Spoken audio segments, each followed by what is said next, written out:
Hello everyone, and welcome back to the Beatles Forever.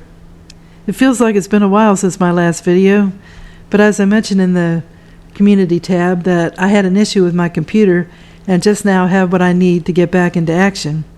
And I'm anxious to get back to the Brian Epstein video. Which we get the information from the book The Man Who Made the Beatles. In our last episode, we got an insider's view of the Beatles from Brian's perspective. So Brian put up with a lot from John Lennon, but he felt like John was a genius and he wasn't going to mess with him. I was surprised that Brian was getting along with Paul and that he liked his music the most.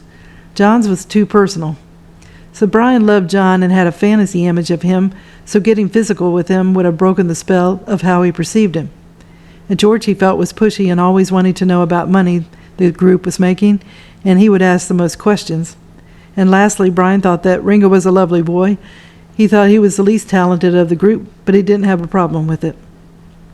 Then we saw how the publisher of the Beatle Monthly had to fight to get his magazine to stay alive, and he got Brian to agree that the Beatles would be accessible for photos and interviews to showcase their new attitudes on what was going on with their careers and lives. So let's see what's going on today. Brian always felt insecure about his contract with the Beatles and how it always had to be renewed. It was due for negotiation September 1967, the month before his death. Although he felt confident they would stay together, the terms might change and lower his income from 25% to 10%. Brian felt that would be fair. The Beatles were now older and wiser, and they rightly intended to exert artistic control over themselves. If they were not touring, NEMS would have no agency function for them. And Brian, he would be happy to be their personal manager in the strictest sense. The Beatles, Cilla, and Jerry would be enough. Bernard Lee, he was a superbly efficient recruit from the grade organization. The office ran smoothly under Jeffrey Ellis, executive director of the administration. He had a personal assistant, Peter Brown, who acted as a liaison. Alistair Taylor was the reliable general manager. And Tony Barrow handled negative press relations, which regarded deflecting most Beatles questions. On the surface, it seemed like a well-oiled machine, but it had a few hiccups. But Brian knew the inner problems. Also at this time, the Seville Theatre was losing £3,000 a week, and it got worse when Bernard Delfont persuaded Epstein to buy out his 20% share in the unprofitable theatre. This was a wise move by Delfont, but it increased Brian's responsibilities, but he still wanted to be a theatrical impresario. Brian's business loves, aside from his special care with anything relating to the Beatles and Cilla, were getting very shaky.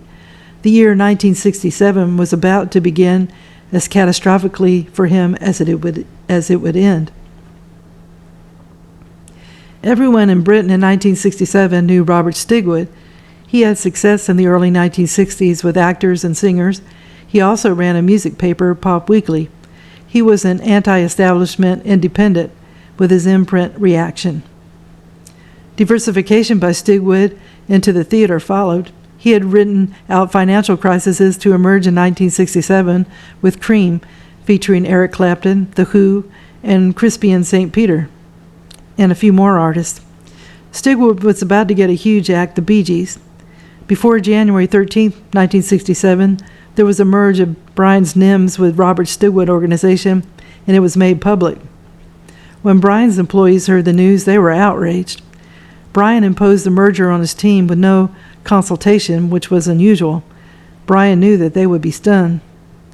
When Jeffrey Ellis heard the news, he made his displeasure known. He said Brian knew I didn't like Stigwood or the deal. In a bar at Seville just before Christmas, Brian said casually to Jeffrey, "Oh, by the way, I've got your Christmas presents here." The two friends had exchanged modest gifts to each other since their first meeting in 1958. This time, the scale of Brian's gift broke their unwritten rule. It was a beautiful white gold evening watch from Kaczynski. It was way out of the league of gifts we'd exchanged before. I gasped, said Ellis, and Brian said immediately, "I'm not doing this because of the Stigwood deal." But it did seem like an act of conscience.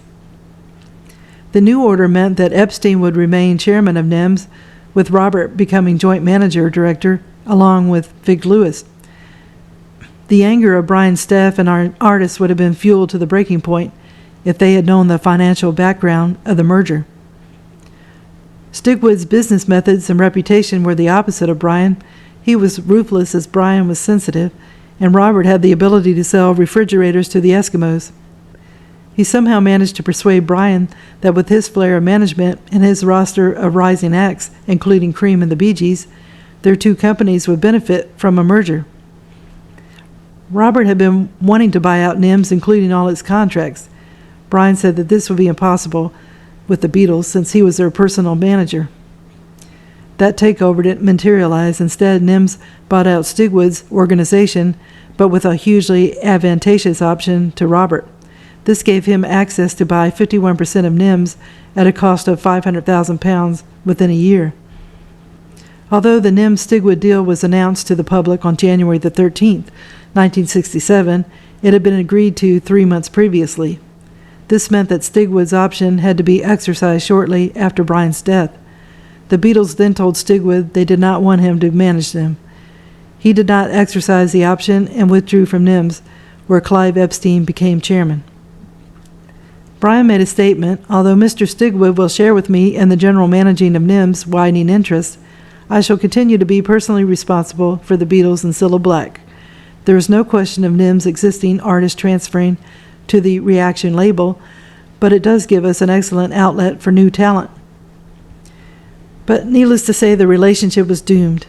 Into NEMS with Stigwood came David Shaw, his financial director. It was soon discovered that the two management styles were entirely different. Brian's staff didn't like taking orders from the new men, and Epstein quickly realized his mistake. He flared at the frequent sight of Stigwood's white Rolls-Royce outside the NEMS office.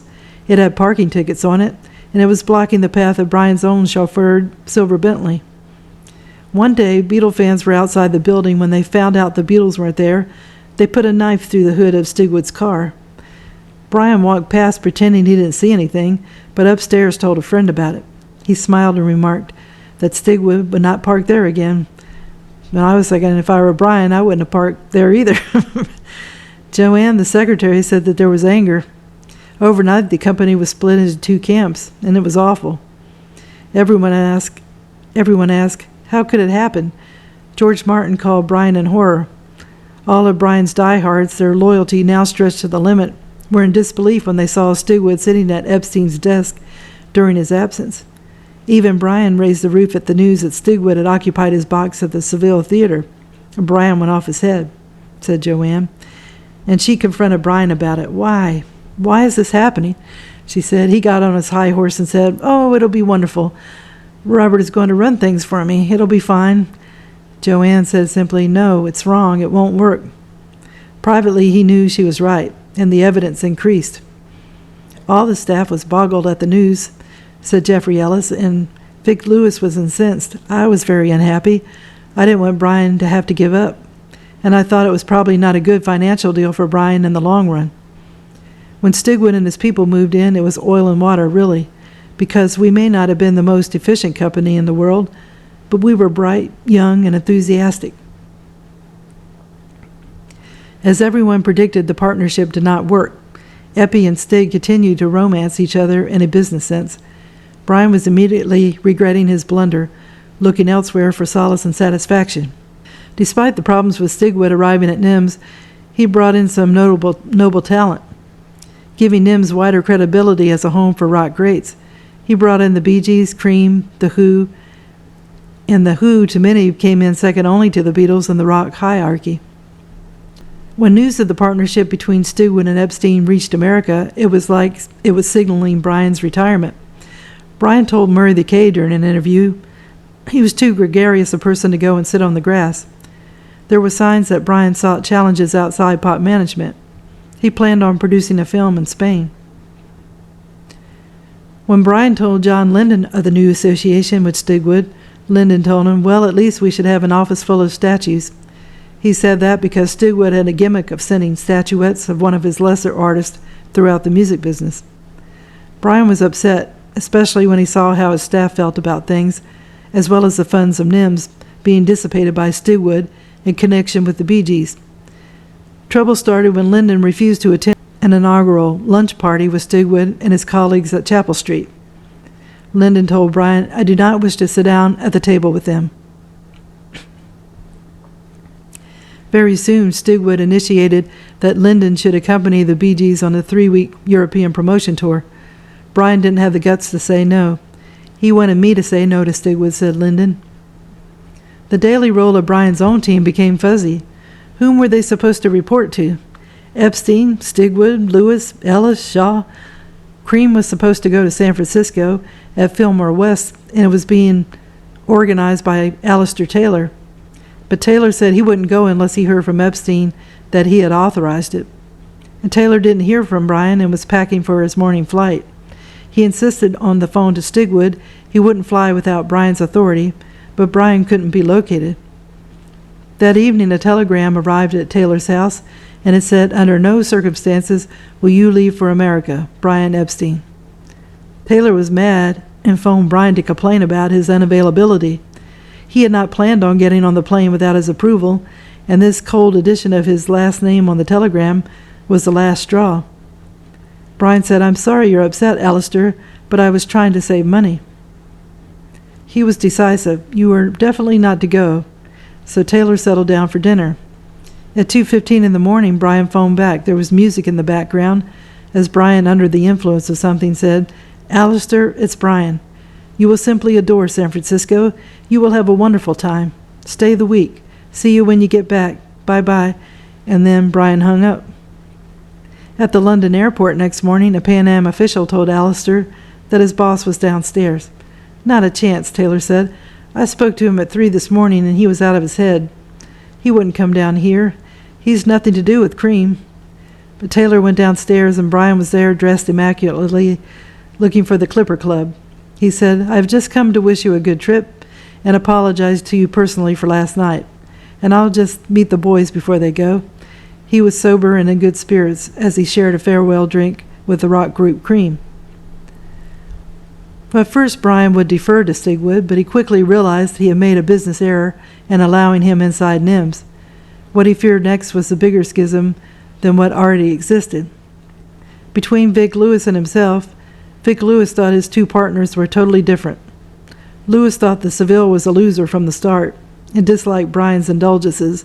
At least Stigwood was theatrical enough to understand Brian's creative whims. Stig was at least a performer. Brian had been offered representation at the Bee Gees early in 1967, but at that time he had problems to concentrate on, and launching the group that would eventually score resounding successes as singer-songwriters, he decided to pass them up. The Bee Gees were passed to Stigwood, who saw their potential, and to the annoyance of Epstein said of them, "They'll be bigger than the Beatles." Inside NEMS, a power play started, and it was caused by Brian's absences. Stigwood began to push Ellis aside in all decisions, and when Brian heard of that, he wasn't happy. Like Brian, Stigwood had grandiose plans for his operations. He launched the Bee Gees with an enormous press party in New York, and he asked Nat Weiss to rent a yacht and stage a glamorous all-day party. "Who are we going to charge it to?" asked Weiss. Stigwood said, "Bill it to my personal account." Epstein phoned Weiss from London that night. He heard about the extravagant shindig. "Who's paying for it?" Weiss said, Robert told me to charge it to his personal account." And those were his words. So there was a silence before Epstein spoke icily. "Number one, he only works for me," Brian began. "You're my partner. Number two, you're going to have to pay for this. Number three, Robert owes me £10,000 on a personal loan already. Number four, when the Bee Gees have come to America and earn $1 million, then they can take a yachting trip." Then he hung up. Brian always admired artists other than those he managed or discovered, particularly Cream and Georgie Fame. But he resented Stigwood's hustle with the Bee Gees. He liked their music, and he liked them personally, says Weiss. But when Robert described them as the next Beatles, Brian was furious. So I'm going to stop the video here. In this episode, we learned even more about Brian and his feelings regarding the Beatles' business and his NEMS business. Brian didn't like the contract because it wasn't a lifelong one with the Beatles. He knew they were older and wiser, and he was willing to go down in the percentage of the profits he would make with them. If they weren't going to tour, he could just be their personal manager, and he would like that. Next, he had the crazy idea of letting Robert Stigwood merge his company with NEMS. Needless to say, no one in the NEMS business was happy about it, and pretty soon, Brian wasn't happy about it either. We had seen in an earlier video that Brian had considered selling NEMS and getting rid of the stress the business was causing. He then decided against it. Now he jumped into the merge rather quickly, which wasn't like Brian. In our next episode, we will see what happens with this dynamic duo. Well, I hope you enjoyed the video, and if you could give it a thumbs up, it would be greatly appreciated, and it will help me to grow my channel. I wish everybody a good day, and tune in again soon for another episode of the Beatles Forever. Thank you. Bye.